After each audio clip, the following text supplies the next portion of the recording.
Howdy, y'all. Welcome into another episode of From the East Side, TexAgs student podcast, but you don't have to be a student to enjoy it. I'm Luke Evangelist, she's Kay Nagley, and today we're sitting down with someone who's fresh, clean, number 18, Texas A&M tight end, Donovan Green. Donovan, thank you so much for joining us. No problem. Glad to be here. Like that intro. We're trying something new out. It's definitely different. Trying to get a Right. rhyme scheme going or something. Right. Yeah. We'll get a new one for every guest. We just wanted to start off and ask you how you're doing physically. I'm doing nice.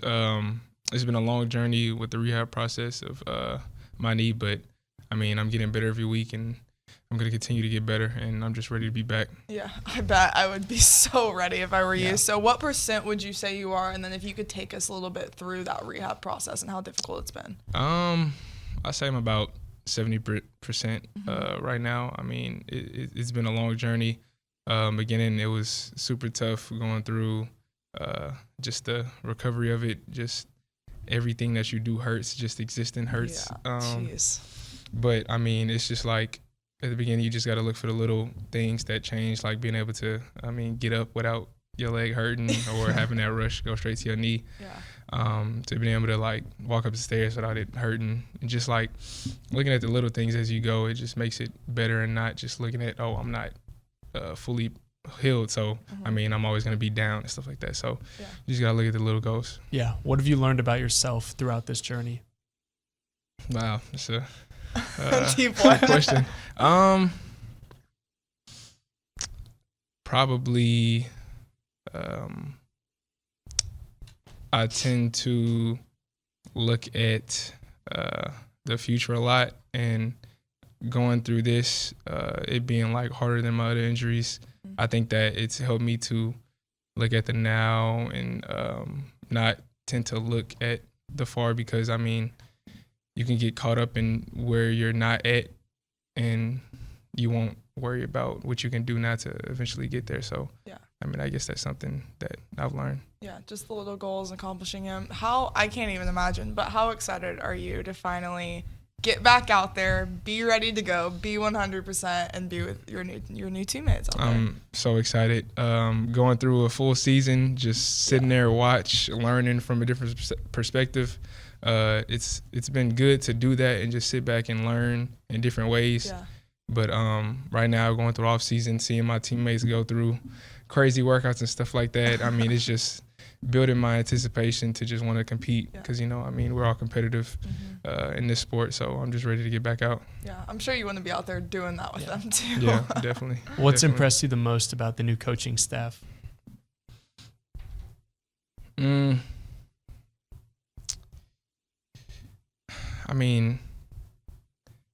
I think that I wouldn't say that it's something that impressed me that our other coaches haven't done. I just think that a lot of things are different. I also think that it's hard to put in the word, or just like little things people don't think about maybe that have changed recently. I can say like Elko, I can tell that everything that he says is genuine, and just the little things that he does. It just shows that he cares a lot. Just coming through the training room, just sitting there, he'll walk through instead of just saying like, "Hey, everybody," and just walking past. He'll stop and take time to talk to everybody. That just little things like that. It makes you you can tell that he cares. So just stuff like that. Yeah. Have you gotten Coach Patrick? Have you gotten to know him pretty well? And what's it been like getting to know him? It's been nice. These guys that we work with, they're smart. It's just been, I guess, a new fun thing to learn about different people, see where they come from, and I just love it. Learning a new playbook and stuff like that. These guys are doing great things with teaching us, and we've been picking up fast, and I'm ready to start spring ball. So, how would you describe his personality if you had to? If someone didn't know him and you were like, this is the kind of guy he is. He knows when to joke around and he knows when to be serious. Okay. So that's a time good and mix. place. Yeah, definitely. Since you came to A&M, you've been a really vocal leader online and for your team. Where does those leadership skills come from? Is it just natural to you, or was it someone you really learned that from? I wouldn't say it's natural at all, no, because I mean I tend to sit back and watch and just do my own thing, but definitely learned from Max and him being a vocal leader that's been around in my group for the first 2 years I've been here. I mean, he's a great guy, amazing guy to take things from, and I guess being around him is just all that I've learned from. That's awesome. He's a great dude. I hope to see him do pretty well in Yes. the NFL. So hopefully. Yes, definitely. You talked a little bit about mental hardship just throughout this process. Do you think that is going to make you a better player in the end? Definitely. Being able to,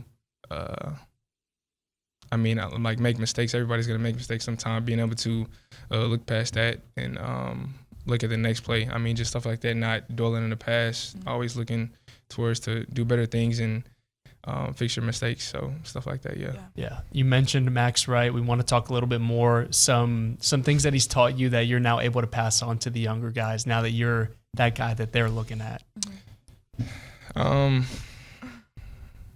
Definitely, it's a lot of things that we can always do, like on the field or in your sport, but it's a lot of things always that you can do away from the field or away from whatever sport that you do. Just getting into the growing your brain and whatever you do, like watching film, breaking down film, stuff like that. It just takes your game to another level. So learning that from him, it's helped me a lot. For sure. Your quarterback, Connor Wigman, was in here not too long ago, and he was speaking about Colin Klein's offense and how he is, quote, soaking it up like a sponge. Same goes for you? Yeah. Yeah? Yeah. You like can that? say that, yeah. You can say that, yeah. Can you elaborate on that a little bit? Just what's it been like being, it's probably a whole new regime for most of y'all. Yeah, it is, but I mean, with the past 2 years, I mean, having a new kind of offense last year, we've had basically a new offense every year, so I mean, it's not crazy new, but it's always going to be difficult to pick up stuff really fast and be able to adapt like that. But they're doing a good job of portioning out how much they throw at us at a time, and just being able to go home, look over it. Always have that in the back of your mind, just thinking about it. It could be tough for some people, but I mean, if you just take the time to look over it constantly, you'll learn it pretty fast. It's not that hard. Yeah. That's good. On a scale of 1 to 100, can you give us your excitement level for this season? It'll definitely break that scale. I'm ready to be back a lot. Yeah. I couldn't even imagine. Running out in Kyle Field, that has to be like something you are dreaming about. Yes, definitely. It's been too long. Yeah. Too long. It's been too long. So I was doing a little digging and found out that you grew up a Texas fan. Is that correct? Maybe you're going to say no now. But this is fun. This is fun. So is that Texas game going to be pretty fun for you? Definitely. Yeah? Of course. I mean, it's like one of the most hyped games of the year, so it's going to be a crazy game. I'm going to treat it like every other opponent that we played, but I mean, it's going to be nice to have that rush in that game, so I'm pretty excited for that too. To follow up, does your family still root for Texas? Or No. No. They've been fully transitioned? No. Okay, nice. I like that a lot.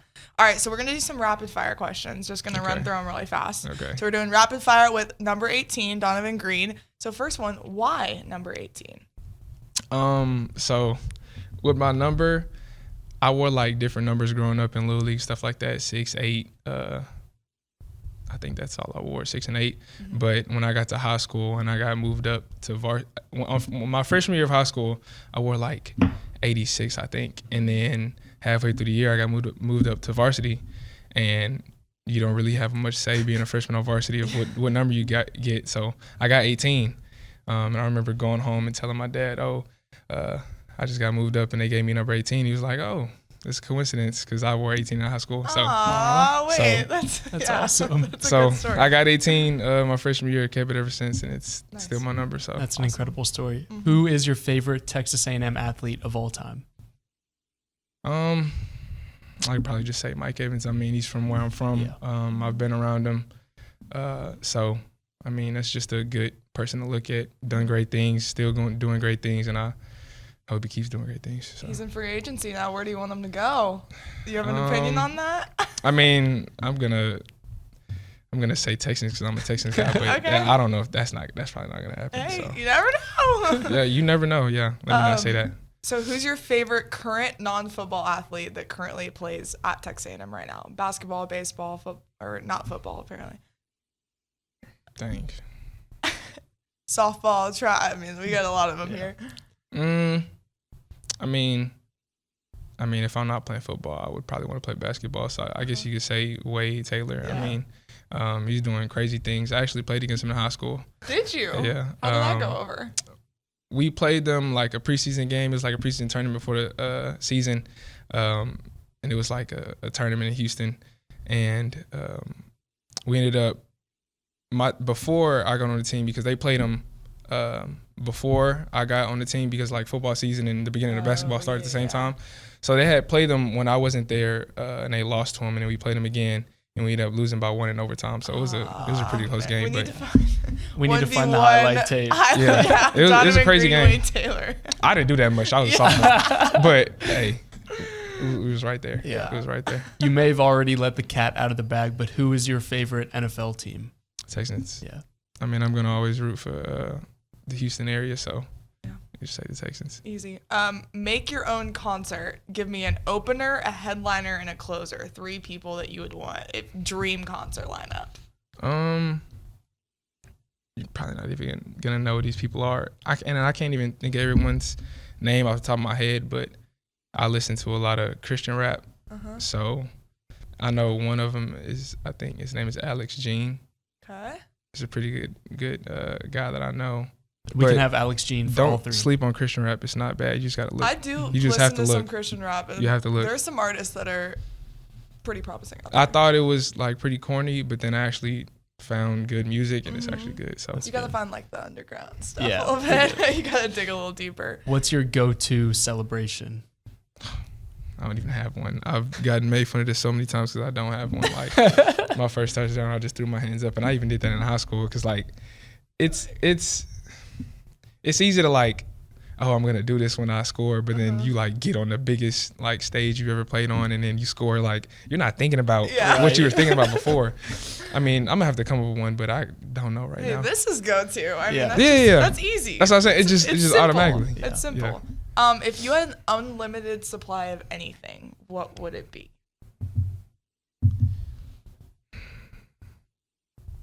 Unlimited supply of anything. We've had a couple. We've had money as an Yeah. answer. We've had I think most people have said money. money. Yeah. I mean, I don't want to say money be like everybody else. Yeah. Something different. Wade Taylor said money. Yeah. Someone else might have said knowledge. Yeah, that was a good answer. I don't know. It's kind of difficult. Food. So I don't know. There's a nice. I think you can say knowledge of the Bible. Like I know a lot about the Bible, but like if I could just like what's the name? Like engrave it in my brain, and I just know like know it every off the verse top. like off the top of my head, like Yeah. that would be amazing. That Because would like be I know awesome. like a few here and there, but like if I knew like every You single could verse of just the Bible, like that would be see amazing. a verse, spew it. Yeah, that'd be cool. That'd That would be amazing. incredible. Who is your funniest teammate? Or just a teammate you love hanging out with? Jalen is pretty funny, and I've been around him a lot because we've been rehabbing and like around the same time and stuff like that. I think you could say Jalen. He's crazy, man. He's crazy. Good to know. Go to pregame meal. Probably. I mean, we pretty much eat the same thing every time before our games. I usually like eat pasta and then like a piece of steak every time. Keep Same it thing every simple. time. Yeah. Give us a guy to watch out for this season. I mean, I think you can say Connor. He hasn't really shown his full potential. I mean, not having like a full year to develop and learn as he goes. I mean, I think he's going to do great things. I've been rehabbing right by him this whole time, and he's hungry just like I am. So I'm ready to see what he can do. Yeah. And, you think that's gonna make a pretty good connection? Definitely. Jumping in the rehab room? Definitely. Yeah. Definitely. Nice. Finally, what is the first thing you're doing once you get a copy of NCAA 25? I don't know what kind of game modes they might have, but I mean, if they have like an ultimate team like Madden, I'm gonna get an ultimate team immediately. Just create a team, have me a tight end. I mean, it's gonna be perfect. Yeah. Nice. That's awesome. Well, Donovan, thank you so much for joining us. We appreciate it. Next up, we will be talking Aggie baseball with Cade Harris. Hey, y'all. We're joined by TexAgs student baseball reporter Cade Harris. Cade, Aggie baseball is off to a blazing 8-0 start, their first 8-0 start since 2020. How are your overall thoughts on the team so far and on their start? Mm-hmm. Yeah, no, I mean, feeling great so far. I mean, it's about as perfect as a start as you could ask for. Obviously undefeated, but just the way the team has played as well, pitching, hitting, everything looks, good so far. And they're in a good position to get rolling with some tougher competition coming up. Yeah, it was good to get out of those couple weekends unscathed, especially a lot of SEC teams didn't do that. Perhaps Florida, I know, dropped one. I mean, there's been a lot of other SEC teams that have tripped up. So how important is that just to get through that undefeated? Yeah. I don't know if it's so much so important as for like end results of the season as far as like seeding goes. You know, if you drop a game along the way to Wagner and then you go and win the SEC, like you're going to get a top 8 national seed. Mm-hmm. But I think, being undefeated is important for the fact for their confidence and their morale, just going in, for the rest of the season, trying to stay undefeated, and just knowing that the way they're playing is good enough, being undefeated. Yeah. Offensively, who has stood out to you the most? I mean, Jace has been like that guy so far. 6 home runs in 8 games. That's averaging pretty well. I haven't done the math, but that would be fun to see what it would be like if he averaged that for the rest of the season. Just the way he's seeing the ball and using his power to his advantage has been pretty impressive. Yeah, flip it to the pitching side. Who stood out to you? Definitely Chris Cortez, mainly because last year we know he went through a little bit of a struggle, and just the way that he's looked this year, like as far as pounding the strike zone and and if he lets it slip a little bit, like he did walk a couple guys in yesterday's game, but then he was right back to it. Schlossnagel talked about a couple weeks ago. He talked about how Cortez is better the deeper he gets into games. So like against Lamar, first inning he loaded the bases, but after he got out of that jam, he was fine the rest of the game. Like he was rolling. So it'd be important for him just to, like, the first inning will be his most important inning going forward. And if he can get through that, and the deeper he gets into games, he'll be a good starting pitcher option for the Aggies, postseason play. And then even if, hopefully there's no injury issues, but if there were to be some, Cortez could be a guy that could slide into maybe that weekend role. Mm-hmm. Absolutely. So we all saw last year this team setting the record for most walks in a season, just incredibly frustrating.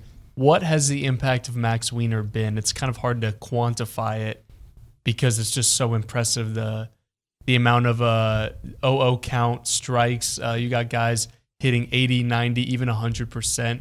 It's just incredibly impressive. Mm-hmm. Yeah, no, for sure. Just I'm not sure what he's been saying or doing during practices or whatever, but it's obviously working. He's definitely established like a philosophy of throwing strikes, and strikes are the most important thing.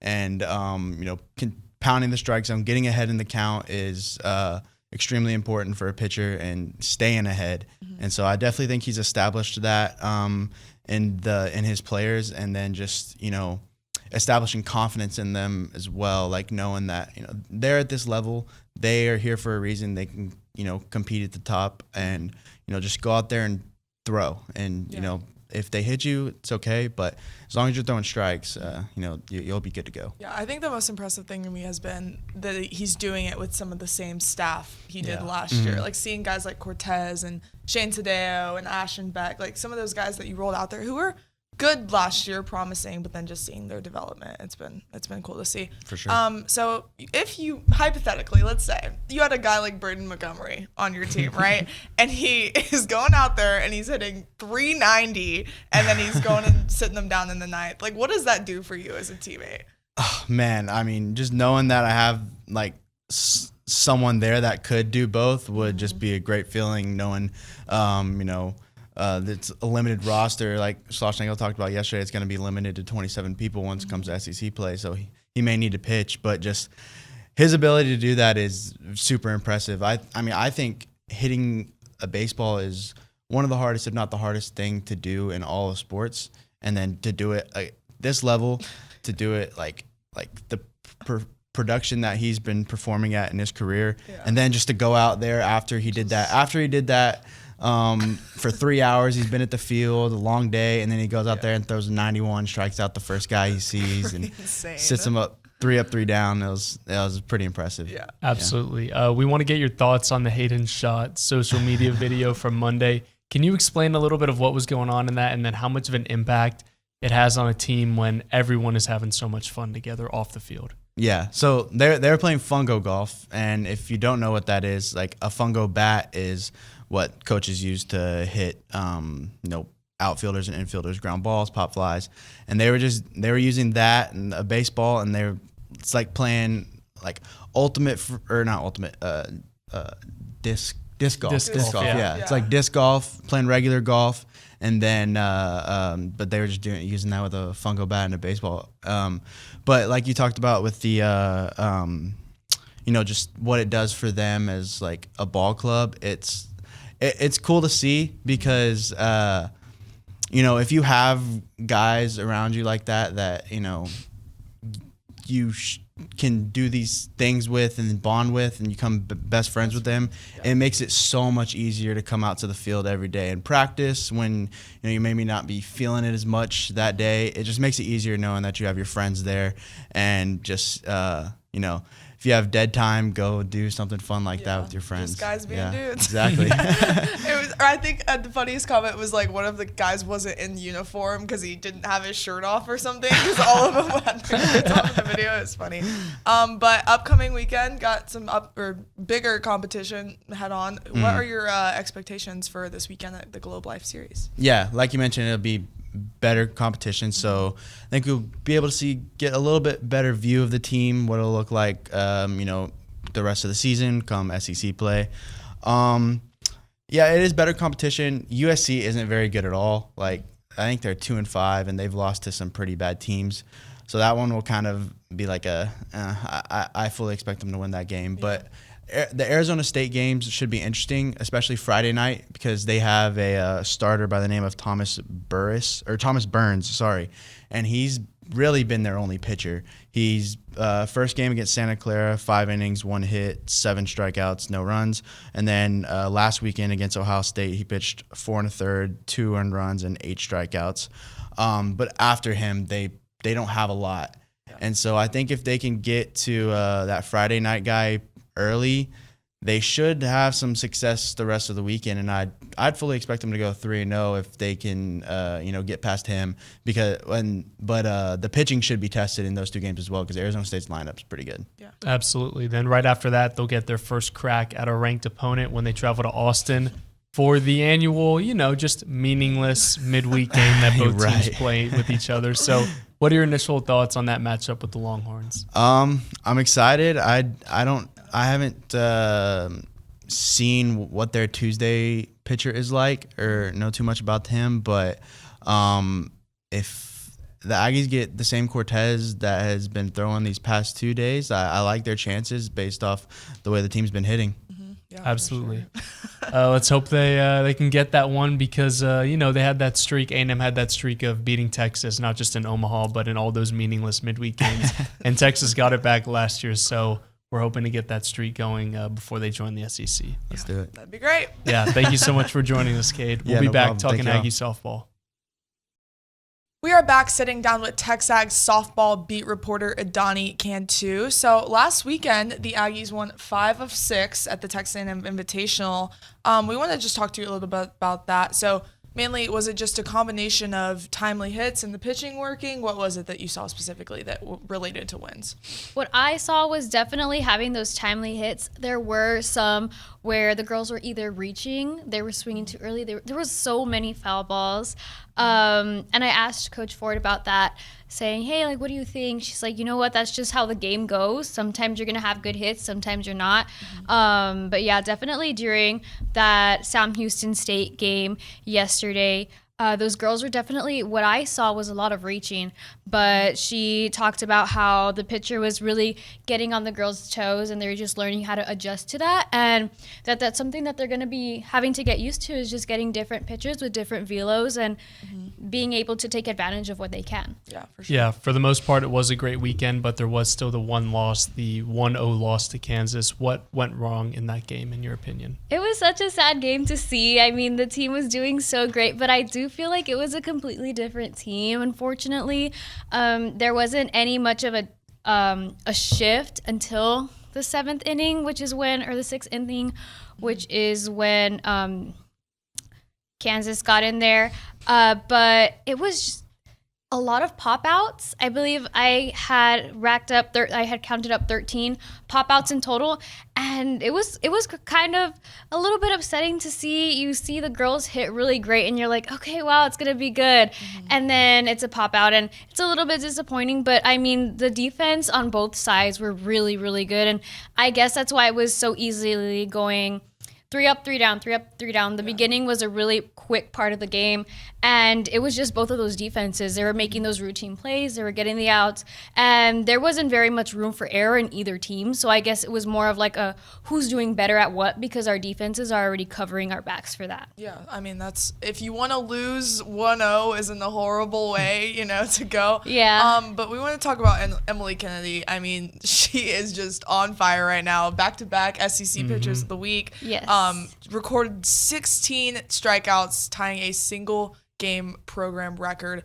Just touch on how dominant she's been. I think she's definitely continued to improve with every game. I believe in the beginning of the season, she started out probably in the 90s in rank. She's moved up to 26. I mean, she's 7-0 every game she pitches. I know she definitely scares the opponents with her quick speeds. I mean, you see most of the other pitchers on the other teams are maybe mid to low 60s, but Kennedy goes in with the 70s and she starts up there. And I think it kind of just throws off the girls a little bit. But I mean, having 56 strikeouts for this season so far is nuts. Is amazing. That's honestly, it's really exciting to see also as a fan, to see another strikeout after another. And she's continued to do really good. And like she said in the beginning of this year, she's going to continue to have that strong mindset and continue to keep pushing forward, and I think that's what she's doing, and having those accolades under her kind of just lights a fire under her and says, hey, like, I'm doing really good, I'm going to continue to do good and push myself to become better each time. Yeah, Absolutely. On the flip side of that, the bats were still pretty hot. Who specifically stood out to you? Definitely Trinity Cannon. This past weekend, she had a walk-off grand slam. That's not something you see every day. Right. That was honestly, I really enjoyed watching that. Rylan Wiggins, also yesterday against Sam Houston State. Surprisingly enough, Rylan Wiggins and Trinity Cannon yesterday hit a home run, both at 226 feet and both towards the scoreboard. So that was kind of interesting to watch. She says she has a little competition going on with her to see like who hits the farthest and stuff like that. But Wiggins has also talked about how she's putting in the work, she's watching film, she's seeing what she can do to get better. But yeah, I mean, there's Wiggins, there's Cannon, there's Enright, there's Cottrell. But yeah, I mean, the girls have continued to show that they have their power hitters, even their pinch hitters like Ayanna Coleman, Maya Perez, that Ford keeps putting them in there. And I mean, for Ayanna Coleman, they put her in, she basically got a home run stole from her, which kind of sucks. But I mean, Ford has just continued to work on the girls and make sure that they're constantly putting in a lot of work and effort to get to where they need to be. You've touched on the 7-3 win over Sam Houston. Yes. Just kind of break that down more for us, maybe on the pitching side as well. Okay, well, I feel there was a lot that went on during that game. I mean, started off by It's not confirmed, but a possible injury from Coco Woolley. Okay. So seeing that, I mean, she shook it off when she hit first base. So thinking, okay, she's doing pretty good. Yeah. She advanced to second, and then she calls to get switched out. So she switches out with Sav Price, and a little bit looks like she's kind of messing with her hamstring. So I guess they're waiting on that. And then after that, they had Shaylee Ackerman for first inning. She was doing really good. She struck one out and then had 2 routine plays. She was doing pretty good. Took her out after the first inning. A little bit questionable why to take her out. She was doing pretty good. Put in Brooke Vestal for 3 innings. With Brooke Vestal, she got a home run hit off of her. And then brought back Ackerman for inning 5, 6, and 7. And I was a little bit confused as to what is this? What's going on? Yes, what's the strategy? Ford was talking about how she's just trying new things up, maybe trying to possibly throw off the other team with kind of how she threw me off, how I viewed it. And I honestly think that's a pretty good tactic to use, and she's been telling the pitchers that this is something that she might be planning to do in the future. So I guess it's more of a let's practice, let's see if we can throw off the girls, and I honestly think they did pretty good with that. There was also, unfortunately, 3 errors made in 1 inning. It was really interesting to watch, though. I mean, but those first 2 were made by Amari Harper. So then Ford switched her from first base to second base and put Cannon at first base, took Price out because Price did make 1 error. When asking Ford about, why'd you take out Price and not Harper? There was just a 1 error difference. She's just more comfortable with Harper being in second base. She has that experience in second base, and so does Cannon with that experience in first base. That's kind of how they did last year with fielding. And she was like, this is not something that Harper does all the time. She was probably just having a bad game. And coach just shows that she has a lot of confidence in her girls, and she knows, hey, if there's something that went wrong, I know that it's something that they will fix. I know it's not something that surprises me because they're a good team, and if they mess up, they'll get back up again. Okay, absolutely. Heading up this weekend, they're going to California. They're going to play Michigan, Long Beach State, Weber State, Cal State Fullerton, and DePaul. How do you like A&M's chances to continue to boost their non-conference record? I think that Aggies have a really good chance of boosting the non-conference record. Yesterday, the girls were talking about how they didn't really feel, Ford was explaining how she didn't really feel like her girls were playing Aggie softball. And when Wiggins was talking about Aggie softball, it's playing the same no matter what team you're playing against. So Trish can kind of tell a little bit of a difference between, they're playing against Oregon versus playing against UTSA. There might be a little bit, maybe feeling like they don't have to push as hard, and playing Aggie softball means that you're doing the same thing no matter what team, no matter who it is. And as long as they continue to stay on that, making sure that they're not switching up no matter the team, I think that they have a pretty good chance. I mean, watching these games, it's so entertaining to see how hard the girls have been working and putting in the effort. I mean, I definitely think they have a great chance in this season. Nice. All right. Well, this is the last weekend before SEC play. They will be facing South Carolina first up. So are there any signs that you think right now that show that this team isn't ready for SEC competition, or are they after this weekend they should be good to go? No, absolutely not. I think the team is very much ready. I mean, they have this next weekend to really practice a little bit more before going into SEC. But I mean, I think the girls are doing amazing. They're continuing to work their way up. They're continuing to get better. And again, it's all mindset. So I'm sure if they continue to not get in their heads, push forward, just how they did. They came back from that loss against Kansas. They came back right again. And it was crazy to see that kind of switch. You know, game 1, game 2, I was like, this looks like a completely different team within a matter of minutes. Yeah. And I'm sure if the girls continue to do that and say, okay, what happened, it's in the past. There's nothing we can do about it. If they continue to push forward and just continue to work harder, I think the team is going to do amazing. Awesome. Yeah, thank you so much for joining us, Idani. Thank you. Yeah, that'll be it from the East Side. We will not have an episode next week, but we'll be back in 2 weeks for another incredible edition of From the East Side. Thank you all so much for watching.